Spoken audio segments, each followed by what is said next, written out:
Welcome to சிஜாஸ் kitchen. இன்றைக்கி ரொம்ப ஈஸியான முறையில் ஒரு மோர் குழம்பு பண்ண போகிறோம். அதுக்கு நான் கொஞ்சமாக தயிர் எடுத்து வச்சுருக்கேன். அதில் கொஞ்சமாக மஞ்சள் தூள், பெருங்காயம், உப்பு சேர்த்துக்கோங்க. தேவையான அளவு உப்பு.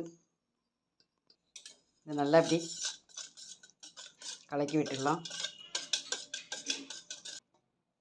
கொஞ்சமாக கொத்தமல்லி, ஒரு துண்டு இஞ்சி, ஒரு பச்சை மிளகாயை மிக்ஸி ஜாரில் போட்டு நாம் 2 சுற்றி எடுத்துகிட்டு வந்துடலாம்.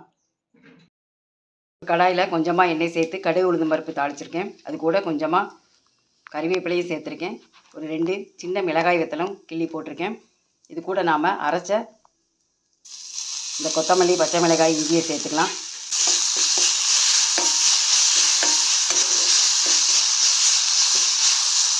எடுத்து வச்சுருக்கிற இந்த மோரை இதில் சேர்த்துக்கலாம். இது லைட்டாக கொதித்த உடனே நாம் இதை இறக்கி எடுத்துடலாம்.